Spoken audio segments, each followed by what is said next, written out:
fire to her father's memory. She's taking it upon herself to speak for her father after he's passed in an attempt to malign her own brother. I find the whole thing disturbing, but you know what? It's a family affair, so I kind of understand. But the idea goes a little bit beyond that. We've also got David Axelrod, the top Democrat. And sometimes it's not.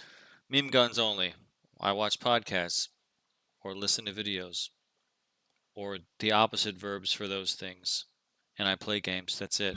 There's my intro. And for economic fairness. Sadly, RFK Jr., who made a rambling exit from the race today, proves that sometimes an apple does fall far from the tree. In this case, down a hill. What an awful human being. I really want the context to be clear here. This is David Axelrod speaking on behalf of Robert F. Kennedy Jr.'s dead father, through his father's spirit, in an attempt to attack him politically. Just so we're clear, Robert F. Kennedy Sr. would have been appalled to see his son cut a deal to drop out of the race and endorse Trump. And you know that, David. You of all people. You're some sort of grave whisperer. An absolute freaking clown. This is what they're saying, but I find it so incredibly unbelievable. Robert F. Kennedy Sr. and John F. Kennedy represented a united view, and frankly, those views got them in trouble. Let's be totally real here. That's what happened. They shared these views, and what they were fighting for at the time isn't a mystery. It's not something that's been lost in history. It's something that we can actually go back to and hear the warnings that they were laying out all those years ago. And that's exactly what we have. We have a clip here of John F. Kennedy warning America of the threat of secret societies. Just listen to the speech and then think about how deeply it correlates to what we're living right now. The very word secrecy is repugnant not a bad shot. in a free and open society. Yep. Oh, not and allowed. we are, as a people, inherently and historically opposed to secret societies, to secret oaths, and to secret proceedings. We decided long ago that the dangers of excessive and unwarranted concealment of pertinent facts far outweighed the dangers which are cited to justify it. He was firing before I went Even around today, there is little value in opposing the threat of a closed society by imitating its arbitrary restrictions. How did a shotgun shoot me before Even today, I went around the corner? there is little value in ensuring the survival of our nation Fuck you. if our traditions do not survive with it. And there is very grave danger that an announced need for increased security will be seized upon by those anxious to expand its means to the very limits of official censorship and concealment. That I do not intend to permit to the extent that it's in my Come on. The luck. And no official of my administration, whether his rank is high or low, civilian or military, should interpret my words here tonight as an excuse to censor the news, to stifle dissent, to cover up our mistakes, or to withhold from the press and the public the facts they deserve to know. We intend to accept full responsibility for our errors. Come on. And we expect you to point them out when we miss them. Without Get debate, me, my friend. without criticism, no administration and no country can succeed, and no republic can survive. It's not my night. You're a That is fucking why idiot. the Athenian lawmaker I Solon disavow. decreed it a crime for any citizen to shrink from controversy. They're all pussies. And that is why our He press can't do. was Oh, he protected actually by is the my hero. First He Amendment. can't do it in time limit. The He only really wanted business to. in America Good. specifically He's my protected hero. by the He really should've Constitution, not primarily to amuse and entertain, not to emphasize the trivial and the sentimental, Fuck you. Come on. simply Where give the was public that? what it wants, but to inform, to arouse, to reflect, to state our dangers and our opportunities, We have to neutralized indicate our objective crises Bravo 1. and our choices, Yeah, I've got a to mid-range lead, build right now. mold, educate, and sometimes even anger public opinion. You know, I don't know about you guys, but I'm seeing a whole lot of similarities between What the fuck what is the hitting Kennedys me? were saying back Every time then I'm taking and what damage, I'm Robert not F. knowing Kennedy where the fuck Jr. it's is saying coming today. The idea that secret societies or elite groups of people, that a shadowy cabal, as the left called it, I mean, they admitted it themselves, would be pulling the strings from the shadows. The claim is that Robert F. Kennedy Jr. would have his ancestors spinning in their graves, but if anything, I think it'd be quite the opposite. You know, at one point, John F. Kennedy said this, Its dissenters are silenced, not praised. quote, its dissenters are silenced, not praised. Sounds a whole lot like what we've been living through. Actually, it sounds a whole lot like what Robert F. Kennedy Jr. has been dealing with. I mean, he's the dissent within the framework of the Democrat establishment. And of course, they've worked tirelessly to silence him, refuse him a platform, take him off the ballots, refuse his position on the debate stage. They've done exactly that. And so I guess here's the thing. These Democrat operatives are trying to speak through the spirits of John F. Kennedy and Robert F. Kennedy Sr. And personally, I find that appalling, assaulting. I don't even know where the fuck it is. I'd much rather they speak for themselves. I cannot and so that's figure exactly out what I tried my to do. battle It's sense all is openly fucking available awful information. right now. If you take a look at what the Why is senior the desktop Kennedys audio actually so stood fucking for, loud? well, I'd argue you're probably going to find a whole lot more similarities with RFK Jr. than any differences. What an absolutely disrespectful and despicable talking point. Hi, we only have a limited amount of tickets. Anyways, that's pretty much what I got for you guys. Hopefully you enjoyed it. If you did, make sure to leave a like and possibly subscribe to the channel. Thanks for watching, and I'll see you on the next one. I'm not going to waste tickets like constantly respawning myself. I'm trying to actually win the game. Apparently no one's there. Okay. Can I start sniping people, please? Well, it wasn't enough of a turn. I see this right here. So what were you just saying about dog breeds that, like, we're talking about Carl, like the little bulldog breeds have more Mastiff than Wolf? Yeah, So Mastiff is a different thing? Get out of my fucking Don't face! they all come from wolves? Yeah, they all originate from wolves. Yes, Dog there we go. selection That's how we play the video game. people, mainly for phenotype, like morphology. Oh, really? I thought I had that one. Temperament, right? So there's this chart. Oh, might be a my little snap hard was to too find fast. about the dosing of wolf versus. Oh, really? Oh, really? And there's a bunch of other things woven into dog genetics. First of all, From the direction that my teammates are on. dogs are among, I don't know if they are the most, maybe whales are the most, but they are among the greatest variation in body size within a given species. You think of Chihuahua and Great Dane, Right. and it looks like it's dosing of the genes controlling Where? Okay. which makes I'm sense. not seeing anything. But kind of wild, right? Kinda weird. We got Yeah. some big humans and some smaller humans, but Not like dogs. Not like dogs. And then Chihuahuas, and then what are Yeah. those enormous shepherd dogs? Those Yeah, what are those ones, those insane dogs that used to fight off wolves. What the fuck are those things called? Those gigantic hairy things. You know what I'm talking about? Tibetan We talked Mastiffs. about them before. Tibetan They're Mastiffs. terrifying looking dogs. yeah, I mean, just the. What's it called? Oh my goodness. Oh yeah, those things. Yeah. What the fuck is that Right. thing? Right. What is that called again? Tibetan Mastiff. It's called a Tibetan But Mastiff. we've seen it before. Fucking hell. I should. Doesn't it say the name How of the unlucky dog? is that? That like I go to revive the guy and it bumps Find me name out of of the those smoke. dogs, 'cause There's We quick snipe. Get out of my fucking face! So I have a colleague at Stanford, Sue McConnell, who. Jozo dogs? No, that's not Dear God, I go to name fucking for them, no. pie a corner and I got a fucking asshole teammate in my fucking face every time. They're really furry and they're like 250 pounds. Look at that puppy. That's 7 weeks old. That's so I crazy. wonder how many they have in the litter. How could they have very many? Yeah. Poor mama. So I have this colleague at Stanford, Sue McConnell. She's won Best in Show at some of the big events for poolies. She breeds horses, and she's into that whole. All right, let's get in here. The poolies are the ones that look like Rastafarian dogs. You know, their eyes are covered. Ah. They're amazing. They're amazing. And she had this chart. Oh, I on the missed door. him, I was too. going to meet with her about something. She handles a lot of undergraduate education at Stanford. And I see this chart, and the chart essentially shows the dosing of kind of the original wolf line genes versus more mastiff heavy genetic background. And there are a lot of breeds on this chart, but it essentially shows up in the following way. The dogs that are more sight Why is it green? scent. Right? What is blowing up around me and Longer why? snouts, like a shepherd, have more heavy dosing of the wolf genes still in there. Then you get to the short Huh. snub nose, like the French That's all I can bulldog, hope for. English bulldog, and some mastiff breeds, pugs, right? And the amount of wolf in them is like nil to none. And then what's happening? But wait a minute. But they all start off as wolves. So they have some genes that relate to the wolf origin. Well, yeah, wouldn't it be all wolf? I know what But he's over getting time at. they've been bred. For instance, the English bulldog.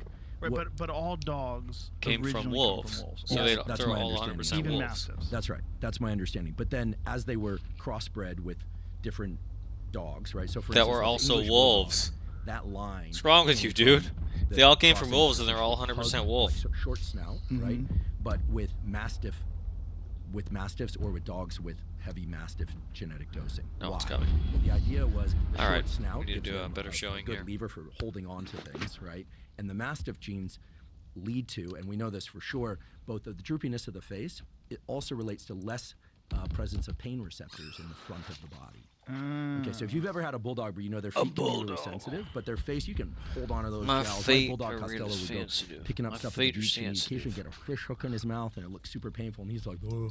You know, so not very many pain sensors in the face. They have a disruption. I have pain and- sensors or in my mutation in the face. gene that controls the elasticity of skin. That's I why want to they're get some very quick good. snipes in. It's And been they are, fucking tough. brachycephalic, short snout. That's why they're not very. No, please! I want to be in the spot where I don't die immediately. That's why they're Right. much faster. And I can't find that spot. They do snore a lot. I can attest.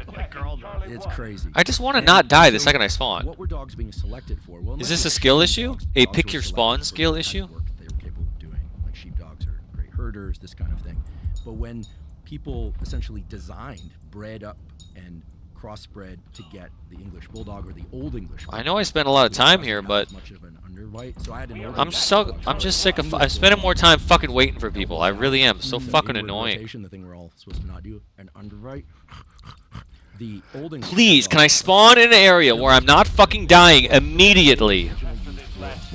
Oh, it looks like I'm in a spot where I would die immediately. getting the bull super aggressive and then being able to let go and get called off and coming back to their protector, and then basically that was to rile up the bull, right, for bullfighting. So you can still find some of this stuff online. You can find some old descriptions, in some cases even some old videos, but of course now bull baiting I guess I should probably like fighting everybody. take the objective. I want to see if this vehicle that I want is here. That's not what I clicked. What were the toy breeds? Assault vehicle. How much is it? They were basically designed to sit next to you. Some of them will seek out, like the terrier that you can find. 8,000. Okay. Vehicle I like is 8,000. Yeah, Jack Russells are great. Jack Russells are great ratters. The West Highland Terriers, the Westies, the Cairn Terriers. They're really great. Okay. And Looks like I the just amazing thing is that chose the when you start looking wrong at different breeds, it was basically way to human look. selecting on the basis of mostly behavior and phenotype shape. You're thinking, oh, I want a smaller dog that will just Okay. sit near me, or I want a small dog Excellent that job. will like kill rats and sit near me. No, I want a big dog that's going to Smoke guard. screen support So ready. you start breeding for pain tolerance. You start breeding for loyalty and aggression. And a guy that I think was on your podcast a long time ago, Sam Sheridan. Yeah. Yeah. In The Fighter's Heart, there's a great chapter where he talks about I need to learn to pop off here. Philippines. And he talks about how brutal that sport is, which indeed it is. But he talks I about think I have like one kill. the love between the owner and Well, the dog. That's can a predict, hit at least. And of course the dog and the owner. It's That's a reciprocal, miss. one presumes that the strength of that relationship predicts how hard the dog will fight for the owner. And he uses this as kind of a Okay. parallel construction for why, and you tell me if this is true or not, that many of the fatalities in boxing were the consequence of 15 rounds, 12-round fights, but also Arrow hit. the corner I think he's man, probably dead then. the coach was the parent. And so it gets into this very complicated psychology. I actually think that's a really terrific book, because Yeah. I think it speaks to So, a lot of really interesting aspects. People of are kinda dying. Bonding between humans, bonding in that case between animals and humans. Of course, Come on, dude. like What is he doing? I don't know if there are many things that people look down on as much as they look down upon dog fighting, but he speaks to the relationship between the dog and the owner as a loving one, which was super surprising.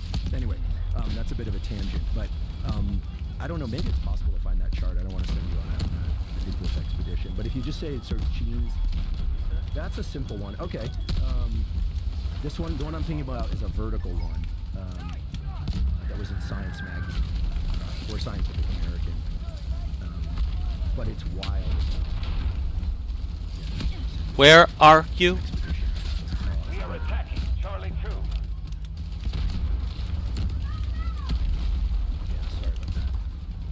No worries. But it's just, we get a rough understanding of it all. Yeah. So now when I see like, okay, I don't like see a what's. collie I don't see. with Are there enemies on the other team? long I don't snout, see it them. probably has a better nose than a mastiff breed. You can ask an owner, how good is their vision? Are they a sight hound? Are there or a enemies on the scent other hound? team? Of course, I they're can't see both. 'em. But some dogs, like, I'm really interested now Do they all quit? because of you and. Apparently there are enemies on the other team. about dogs that hunt or go on hunts. Because I can't Like, see any coonhound enemies. breeds are I amazing. occasionally get hit I've by a always bullet, wanted a but I red-bone don't coonhound. know why. Walked up So I don't see any enemies anywhere. I didn't know that. Yeah. Yeah, the reason why they have those long floppy ears is Again, see it taking damage. Not sure why, because I have not seen an enemy in the past 3 minutes.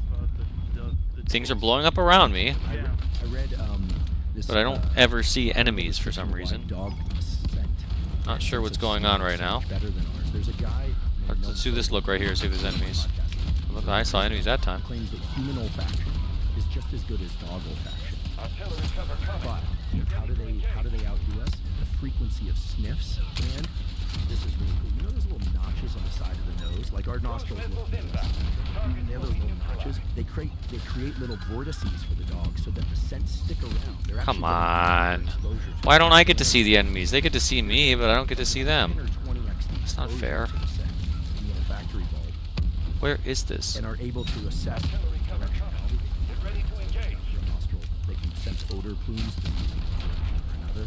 But Gnome has done these crazy experiments. Well, got carried that time, didn't I? He had people's hands mitted, eyes covered, so they can't sense touch, they can't see, everything's covered, and they can follow a scent of chocolate buried 7 inches below the ground. What? Yes, People and you can see this. This you can find if you say tracking. Sorry, Jamie, my goal wasn't to come here and send you on these. These people have a nose like Ari Shaffir? Oh boy. Was that an anti-Semitic joke? Oh my. If you say kind of Berkeley chocolate tracking Sobel or something like that, it should come up. So he would do these aerial views of these people tracking these scents on the ground, and it turns out people are really good at this. They can track a scent. Wow. Yeah. And if you, Sniffers show that humans can track scents and that 2 nostrils are better than 1. Okay. So if you go images, I think you'll probably scent through the grass. Yeah, if you go images. Look at the SR-25. Cool. Then I'll lay off the They will track scents. So if you go to images, damn it, and you just say Berkeley, just I did like nothing that game. I'm glad I'm not. Right, so they compare the tracking of a scent. The replay buffer, because there's nothing to fucking clip, that's for sure. Of a scent buried. In the case of the bloodhound, it wasn't buried. So that person, what do they have, a mask on? Yeah, they got a mask on. Their hands are covered with thick gloves. They can only use the only thing exposed are their nostrils. And but that line, that yellow line, is not a line with a bunch of chocolate on it. Accuracy? It's below the surface. Don't really need it. It was above. And then when I talked to Noam, he said, no, they buried. I take handling. The chocolate scent, and people were able to track it like a hunting dog tracks a pheasant. How do they bury it if it's grass? I think they cut a trench and then they covered it up. Oh. Wow. So he insists that this thing that you see in all the textbooks, cut a trench, which is that humans have, like 1/1000th or something of the number of olfactory receptors. That's total bullshit. Really? Total bullshit. And in fact, our friend, who by the way wanted me to say hello, Rick Rubin, turned to a good friend of mine who's the chair of neurosurgery of a major medical school department, not Stanford, I promise, and said, what percentage... I thought Rick Rubin was like a medical producer. Okay, this is Rick asking this chair of neurosurgery. Okay? Yeah. What percentage of things that you find in medical textbooks, basic and advanced, do you think are false based on your understanding of what we actually know now compared to when the textbooks were written? And he said 50%. And then Rick said, Rubin made all your favorite records. Rick said, I know, I was wide-eyed too. And then Rick said, and what is the extent of impact on treatment of patients modern day? And his answer was attacking, defending, incalculable. Oh my God, 50%. 50% in currently used medical textbooks, meaning that the literature has been updated with new understanding, new scientific things, but it has not yet been incorporated into the medical. But let me say something, because I know that bears have insane senses of smell that are many times stronger than a bloodhound, and famously can smell people from 100, 200 yards away. Like, might as well just hit some people, huh? All right. Levels to it, and I just can't imagine that a bloodhound. No! Has a better sense of smell. I have friendly people over there fighting, shooting guns in that direction. Why would I get shot from the right fucking side? That side is so fucking easy to defend. Oh my God, they're all fucking behind. The resolution of your vision and a mouse's vision is dramatically different. The resolution of your vision is very sharp at the fovea towards the center of your eye, and actually towards the periphery. Anyone can just do this. You wiggle your fingers out to the periphery, and you can't see any detail. Nobody sees me. As you move that forward, you can see detail. Okay. So and that's there's like so many of them. Come on. So to speak, in the retina is Come much, on. much Anybody? the fovea near the center than it is in the periphery. Anybody. Okay. So I don't know why I'm surrounded by medics right now, and nobody's fucking getting me up. Is that how am I gonna bleed out here, surrounded by medics, 8 of them on all sides of me? Resolution humans and in bloodhounds is essentially the same. This is his argument. But the bloodhounds sniff much more, so it's the equivalent of having their eyes open much more, right, in the example, so to speak. They have these vortices that are created by the structure of their nose and nostrils, so they have longer exposure. And in the case of the bear, for instance, I don't know how many olfactory receptors they have relative to a human or a bloodhound, but that the bear is likely spending a lot more time and can pull more air, perhaps. They're still on the right side over there? The mechanical aspects of the olfactory system here. In fact, and here's, now I'm recalling the experiment that led to this. Humans have exceptional olfaction, which is that there's a particular compound that when introduced to a swimming pool, people can detect the difference in the water at a dilution that is outrageously small. Like skunk spray. Like skunk spray. Forgive me because I'm not remembering the name. But he said you can essentially add a drop of this to a swimming pool, and then people can smell the difference between the water. And so his argument is not that humans are walking around and sensing all these smells consciously,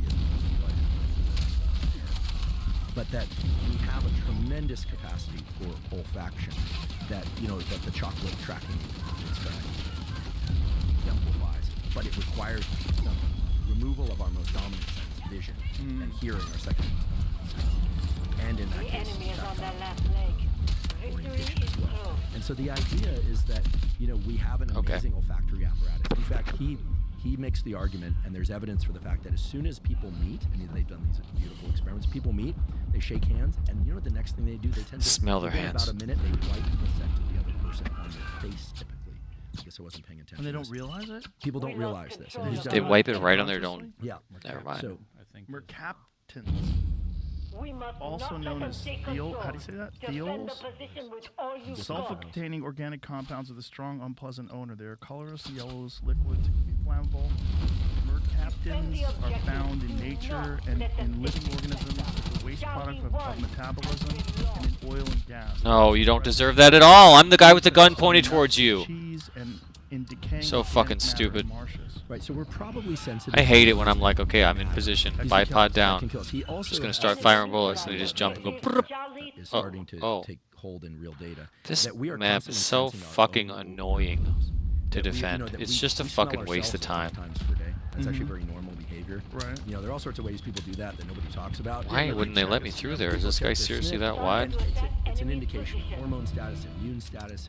When you have babies or puppies, you're looking at like, oh, is it good poop or a bad poop? This last part is so not fun. It's just not fun. I'm not a proponent of that. They need to find a way to make this last part fun, because it's not fucking fun. And taste of, for instance, our partner's saliva, right? Actually, an ex-girlfriend of mine wrote to me recently. I don't know what this question represented, but she said, do you think that when you become unattracted to somebody, the taste of their mouth becomes bad to you, or the other way around? When you become unattracted? I guess she might have been dating somebody and maybe it had fallen out of favor, and she was kind of not attracted, and she was sort of noting that the taste their of their mouth no longer it tasted kind of aversive now as opposed to before. I bet that's in your mind. I bet you don't like them anymore, because if you're really in love with someone, you don't even care if they have bad breath. You still want to kiss them. That's true too. Because you just love them. You don't care. True too. Yeah. That's true too.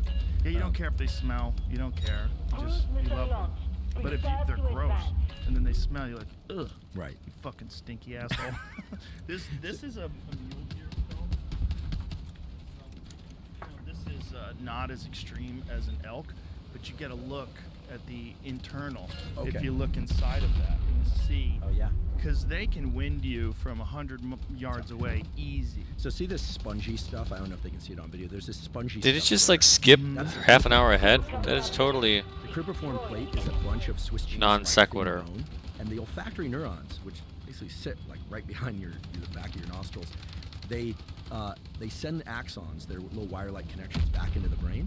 And when somebody gets hit hard on the head, that cribriform plate shears it, and that's why people become anosmic. They lose their sense of smell. Yeah. Now, look at that picture. Yeah. Now, what's amazing about the olfactory neurons is that they are among the very few neurons in the human and other mammalian nervous system that regenerates throughout the lifespan. So there's a little area of your hippocampus where there's some neurons that everyone makes a big deal of that frankly don't do a lot to regenerate throughout the lifespan, so-called neurogenesis, new neurons.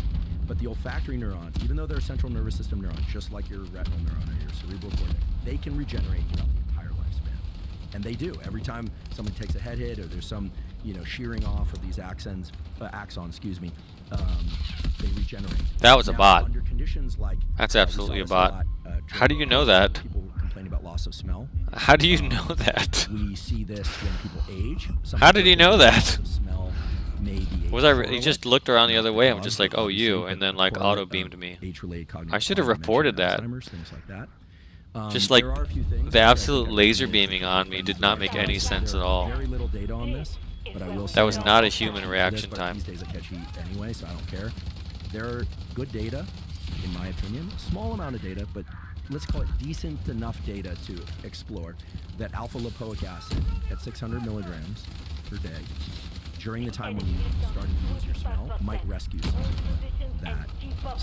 So if someone's getting COVID, they start to lose their sense of smell. Or any viral infection where they lose the sense of smell. What other viral infections cause a loss of the sense of smell? Well, anything that clogs the sinuses, certainly, but there are influenza viruses that do this. Now, I know as we're saying this that some people would say, in fact, Noam Sobel told me that he felt the data about alpha lipoic acid kind of on the weak side, but when people are losing their sense of smell and taste, it's really scary. I mean, it's one of those things where, you kind of feel like so much of pleasure in life, unbeknownst to us, is the merger. Oh, I'll never forget when I got a viral infection and I lost my sense of smell. And I ate a handful of blueberries, which I love, and it just tasted like bags of water. I was like, oh goodness, like I don't. There are worse things in life. Was it COVID that you lost your smell with? It was. And I did the smell training, which has also been shown to work because these olfactory neurons. This is amazing. Their survival is activity dependent. They require electrical activity driven by sniffing and smelling. It is true that the behavioral tool of taking a lemon and really just like getting it close to that nostril and just really trying to get whatever little whiff of lemon you can, and then taking your coffee, getting that little whiff of coffee, whatever little remnants of smell that you can get in there has been shown to improve the survival and eventually the durability of not just the olfactory scent. In other words, the behavioral training works. The alpha lipoic acid thing is debated. The thing about alpha lipoic acid is diabetics and people with blood sugar issues probably shouldn't take it. They can reduce blood sugar a little bit. But when I had that happen, lost my sense of smell, I was like, I want my smell back. So I took 600 milligrams of alpha lipoic acid, and I was. How can they have so many? Scent training. I was like sniffing lemons. I think this is actually like a glitch. Cheese, sniffing anything that was pungent that or like a hack. Someone's hacking guided missiles. I don't know because I didn't run the control experiment. Right. Whether or not it would come back anyway. Is it only positive smells, or what about if you use smelling salts? There it is again. Ooh, the smelling salts I've never used. Well, guess what? Do we have some? Got some right here. I'd be willing to try. I think. Are they legal? Before I do something illegal. Okay. Yeah. All right. Yeah, these are totally. All right. I'll give it a shot. These are the ones. This is Jamie's laughing. This is Juju Wufu, who is a real athletic freak who uses these. I don't know him, but he's got the shout out best. to him because I think this is actually. the strongest shit we have ever tried. I will just. This one's sealed too. So Okay, I'll just try a little bit. Oh, you're gonna get all up in there. Come on. This is like the cold plunge. This is. Smelling I got a funny salts. story about the cold plunge to tell you later, but Smelling salts. But I remember We'll get to those. that in a moment, but Used you're to have about them. Get your mind blown here, son. So this stuff is so strong that it's sealed in this bag. Wait, is it gonna kill my olfactory neurons? No, you'll be fine. It's so You'll be strong that fine. even though it's sealed in this bag, like I have to rip this bag open, and Oh my. goddamn, my hands are slippery. Got a knife? It's a greasy. Well, we know what nationality he is. It's so strong that I've broken the seal of this bag just slightly. Look, it's still kind of sealed. Yep. Look, you could smell it through the bag. Well, let's Give a try sniff. the Noam Just give a Sobel. sniff. Oh yeah. Right? Yeah. Okay. This bag is still sealed. I haven't even cut the bag yet. So as somebody who had a laboratory with chemicals in it for a long time, now we run clinical trials on humans, but so no more chemicals in my lab. Okay, But now take a sniff. You it's learn still to sealed. waft it. You learn the to bottle. The Oh, bottle is it's not sealed. even out of the thing. No. Oh. Yeah. The bottle's still sealed. Oh, this is just the beginning. You know when you go to a park and you go into a public bathroom at a park that has a pool? He's getting nervous. Yeah, I'm getting nervous. You know, I'm no Elon Musk, but I saw what happens when people do substances on this. Look, that was legal in the state of California, and I think everybody's getting a little out of hand. Yeah, you got in trouble. You're like, we're down here in Texas, so. Okay.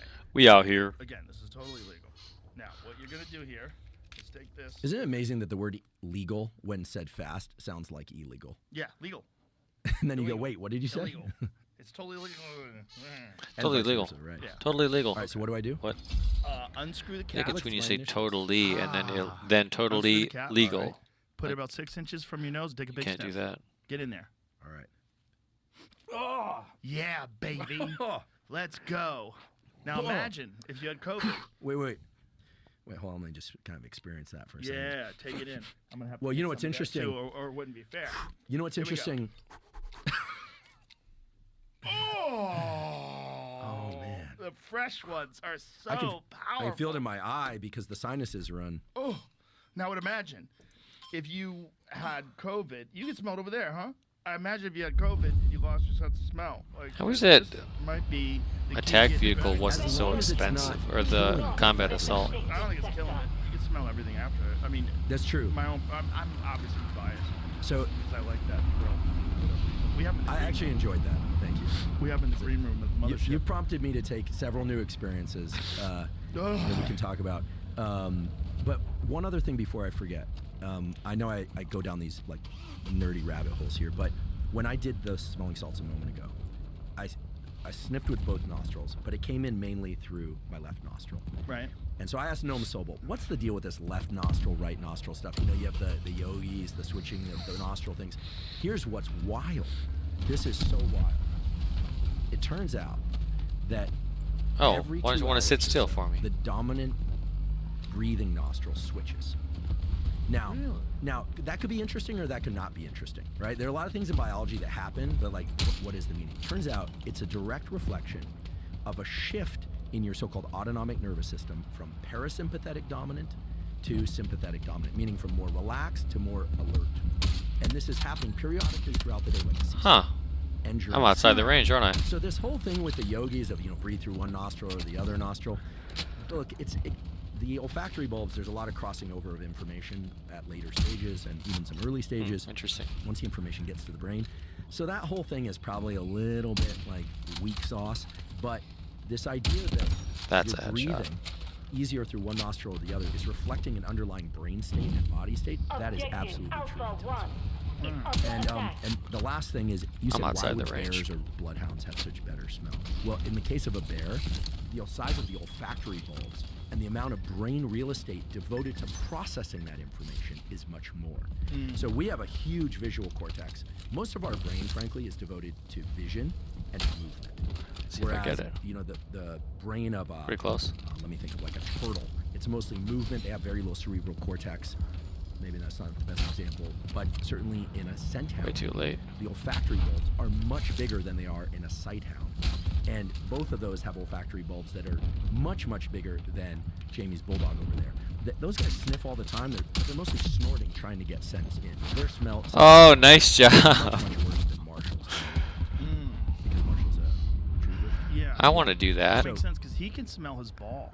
Like if I throw his ball and he misses it, he just starts doing a circle and then he finds it with his smell, which is crazy. Yeah. Smells his ball.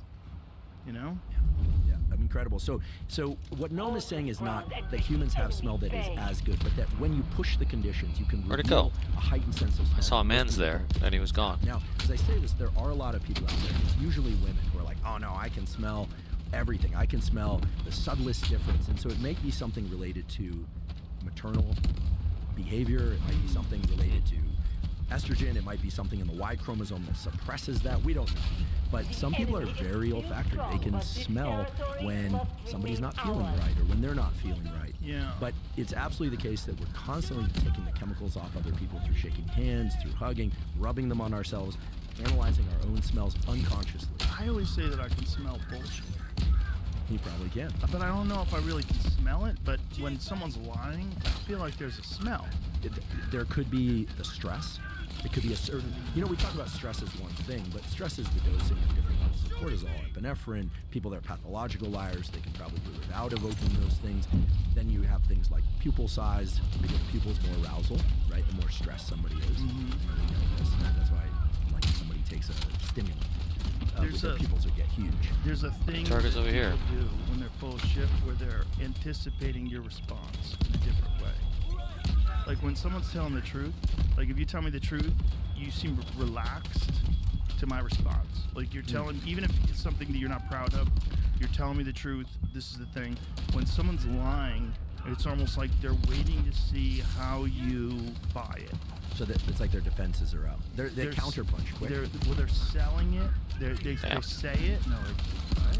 Like you feel the does he buy it? And like, ooh, you're full of shit. Oh, interesting. You know what I'm saying? Let me think about this. So you are able to sense their anticipation of your response. It's like they got queued up some evaluating whether you're going yes, no, or maybe. Yeah, but it's not reliable.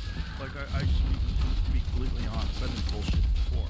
But I think I'm better at it than most, and I think maybe that's because I've had more conversations with people than most people have. But it's not 100%. Sometimes people say shit, so you're not sure, or you have your defenses down. I mean, I've been badly Yeah, it happens. Yeah. It especially if you like someone. That's part of the problem. You don't want them to be full of shit. Yeah, some of the best manipulators, certainly in my experience, are people that have really figured out the combination lock of the things that I have felt deprived of, and they come in and and those tend to be unique things, right? That you can't get out anywhere, and boy, somebody said that to me recently, like there are certain categories of humans that I can't be seduced by. I'm not talking about just sexual seduction, right? But, I'm saying that you just can't be seduced by. And then there are some people that just are able to get past that issue. And so I consider myself right on me. Sensing, except in that domain, where like my threat sensing is like the equivalent of a stuffed animal. My friend Tony always says that erotic and psychotic are so close to each other that like it crosses over back and forth, and I think there's something to that too, that some of the craziest people are also some of the sexiest people for some weird reason. Like you want to be with them even though you know they're dangerous, like they're crazy. Like there's some weird thing going on there, almost like you want wild kids because wild kids could survive better. Oh, that's an interesting one. You know what I'm saying? Yeah, I mean, I think that I'm listening to a really good book that a really smart person suggested to me, called 5 Types of People That Will Ruin Your Life. And I only wish I had read it. And here's the main takeaway, that there are about 10% of people out there, and it cuts across all the standard labels of like narcissist and borderline and all that. Like they include some of that, but they depart from that, and they just focus on what. This is a guy who's a psychologist. It's written by a guy who's a psychologist. He's worked a lot on conflict resolution over the years, courtroom type stuff, etc. And he says, "You're not dying. What are you doing?" People, they are high conflict people. But they like conflict. They feed off it. They like drama. They like conflict. They like creating it. But within that category, it's pretty evenly divided, he claims, between women and men. And then there's a further division where about half of them play passive and victim, but are highly manipulative. They use other people to try and basically harm. Yeah. And then the other 5% are very aggressive and abrasive. And so he has this great set of protocols, I love protocols, that are essentially like, don't move in with, marry, or get engaged to, or have a child with somebody in the first year. And this cuts in both directions. Just don't make that agreement in year one. As well as for any behavior that kind of cues those senses, gets your spidey senses up like you were describing, ask yourself, would 90% or more of you do that behavior? And if it's a no, you have to pause. In other words, what he's saying in this book is that most people are actually pretty healthy, but that most of the woes of the world are created by about 10% of people, which he calls these high conflict people. But they don't always come out high conflict like screaming and yelling. They're often very tactical and manipulative and very vindictive. They'll leverage victimhood, they'll leverage a lot of different things. And again, cuts across men and women equally, he claims. And again, I don't know the data behind this book, but the book itself just feels like a very useful thing that everybody should know about. So I'm enjoying reading this book, going, oh my God, I wish I had this book years ago. Plus, I'm realizing, like, oh yeah, like we always hear this, like most of our problems come from a very small set of people and things. And most of society's problems. And so who are these people? So we tend to call them narcissists or sociopaths or psycho, but those labels, while very useful, I think are overused in the general public. And like, we're not clinicians, we're not diagnosing anybody. And so, but difficult people that can ruin your life abound. But it turns out it's only about 10%. So I mean, it has some very specific protocols of how to. Oh my God, I shouldn't be streaming right now. Really aggressive versus play victim, etc. Very useful book. Oh my God. It sucks that you have to think that way, though. Can you just enjoy someone? Enjoy their company. If they're in the 90%. Yeah, but that's the problem. Right, but you could zig when you should have zagged, and you run into. Why just stand there and die? Why don't you take cover? But years is he in cover? Time, though. Yeah. Also, people can learn like who's what shooting you at tolerate him and don't tolerate and hide certain types of behavior from you. Oh, right there. Huh? Yeah, which could be a real issue. Oh, I've definitely experienced that, and it's and again, I think we are often. I mean, you mentioned the relationship between erotic and manipulative and crazy, or just erotic and crazy. I think there's also You're that broadsiding, when dude. we finally receive the sorts of, I don't know, love or affection. It's not always sex. It's not always sexual, right? Right. Like somebody like, I don't know, like rubbing your feet or paying a little extra attention to what you say or something. For some people, that's intoxicating. It's a lot of it is paying attention to you. A lot of it is like listening to what you have to say or asking you questions about your thoughts and your feelings, which a lot of people are unaccustomed to, and that's intoxicating to people. Because a lot of people just want to talk about themselves. So when someone wants to talk about you and really is asking questions about your feelings, that can kind of manipulate you in a weird way. Yeah, it almost feels like a parental type of care that we're probably wired to look for. I mean, I always marvel at this and also just kind of shake my head and go, why? Why did God design us this way? But, the circuitry in our brain that creates infant-child attachment is the same circuitry that is repurposed for all other relationships in adulthood. It's not like you get your childhood attachment stuff, and then you go, okay, well, you're like 15, 16, you're moving on in the world, you're hitting puberty, you're starting to be a bit, whatever. Now let's work with a different set of mechanics, different set of algorithms. No, it's the same set of algorithms repurposed. We know this. What the fuck was that? Oh my God, a random ass fucking knife around the corner. Caretaker, and on the basis. What is this shit? Oh, and that's what I wanted too. A random fucking knife kills me when all I wanted was to shotgun those guys in the hallway, and I would have done it too if it wasn't for that stupid fucking knife. That's interesting. That probably makes sense why a lot of men with Let me at him. bearing mothers. Let me at him. Bearing wives. Yeah.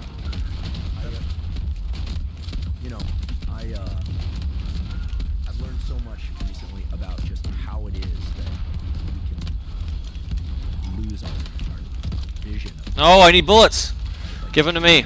And I think that this thing that we hear, like manipulation, it often sounds like really tactile, someone's rubbing their hands. I think the really tricky part about it is I do think that most people in the world are just doing their best to feel safe, to get their needs met. I think there are very few. I don't have any fucking health. Right. But in this sort of pattern of repurposing childhood attachment patterns, and then people bringing that forward into their adult attachment patterns, I think what ends up happening is that, people, quote unquote, trying to get their needs met, oftentimes the worst ones, sometimes it's called trauma bonding. Oh God. Go lock and key. Or Sure they are. We're getting fucking rolled. And they're like, them. I'm gonna latch onto them because they're healthy and they can. And you say, well, the healthy person should be able to spot all the landmines. But if somebody's able to really tap into something you didn't have or something that just feels like oxygen, right? Goodness gracious, you could be the smartest or most, well acclimated person, best parents or whatever upbringing, which most people aren't, but some people do have that, and still fall kind of, into this fog that is gosh, you want to be with this person, but it doesn't feel good, that mission. And I think the thing I've learned clearly is that when you feel that trepidation, run. No. It's not the gray zone is actually the thing to just exit fast. Gray doesn't mean hover and check it out and run some experiments here. Oh my God. What the fuck was that? Just run. Yeah. Just run. It's also I need to like, reload. There's some people that are very I also had a good tear. and been well taken care of, and they're not accustomed to manipulative people, and they're not accustomed to dangerous people, and so they don't know. I've seen that before, both with people choosing the wrong friends and people choosing the wrong partner. Yeah, that certainly hasn't been my pattern. Not that I had the hardest upbringing, but it was, I would say, easier than some, harder than others. But I always had great friends, great friendships. The left My side. sensing, Yeah, obviously. you know, Oh, up always there? had No, I actually didn't expect that. relationships, for sure. I've also had some great relationships. I think what tends to happen is I that really if should we're have just very busy, made it we have this tendency to the right and gotten to behind be him. easily manipulated by certain things that are unusual, that really feel like extra. What? What's happening right now? And because I think people always will often default to sex. I think it's all about sex. Yes, there's Depending that. on who you are, like sex is either more or less readily available to you, right? Like I think that for some people it's nurturing, like to a certain form of nurturing. And then there's also this thing of Oh, of course, right you above me. know how That's to beautiful. survive Thank you. things Why are they that just like? dangerous. So people who Okay, have let's look. very, You guys, right there. What are you overbearing doing? or complicated Oh, you're childhoods, gone. abusive childhoods, Okay, well then the sometimes area's they're fucking set lost. to perceive Because you need to hold the danger top of at that. too high a threshold, Right. right? So their perception of what's dangerous Right. is like way too high, and so they walk into even. So still that guy's just dangerous looking around the fucking they corner don't for think me. of them as dangerous. And they're like, oh, I can navigate this. They're good at navigating difficult people, or they're good at navigating borderline people, or something like that. I think it's also exciting, which is part of the problem. People like excitement. And if you have a boring life, and a life that doesn't have a lot of What? stimulation in it, happened? and then you find someone, even if they're bad for you, but they're exciting. Yeah. What? Oh my God, he wasn't even in there. Breakups and then makeups. which I'm are trying to get exciting. inside here to fight people, jumping through smoke, and people are shooting me from the I've outside of seen it. that multiple times with people. How is Real that awful. happening? Do you think it's more of a problem with Why are you people over that, here? What are you doing? Like excitement and adventure and are super curious, but I mean, there's like this. excitement and adventure. So I'm thinking comics. This I'm looks fun. thinking, people who like high intensity sports, that they seek relationships that are higher intensity, because you know I've received great advice from people like Rick, who said, you know, relationship should be a sanctuary. That should be where peace is. You know, and actually I don't pay a lot of attention to Instagram kind of little mottos and things, but someone sent me one that yes, that is so true, which is that men eventually settle where they feel peace. Yeah, I think that's probably the healthiest way to do it. But I think people like I said, I think people like stimulation. And I don't think a lot of people are stimulated by their day-to-day existence. I think they're bored. I think a lot of people are just like trudging along every day. And then when someone comes along that makes you excited in your life, you know, where it's That he did deserve that. Why did he fucking die at the first shot? some lady's got a bunch of tattoos. You know, people get excited by people that are a little bit dangerous. It's Because this idea that anything could like anything could happen. They, well, they're they could do risky. anything. They're risky people, you know? Someone's got tattoos on their hands. Like, Jesus, what is she doing? Yeah, you and know? I both have a lot of tattoos, but Yeah. I've intentionally kept it off the hands and I neck thought and about face. doing my hands, but it's You know what? face I gotta is remember where that stopped. like that's a little wacky.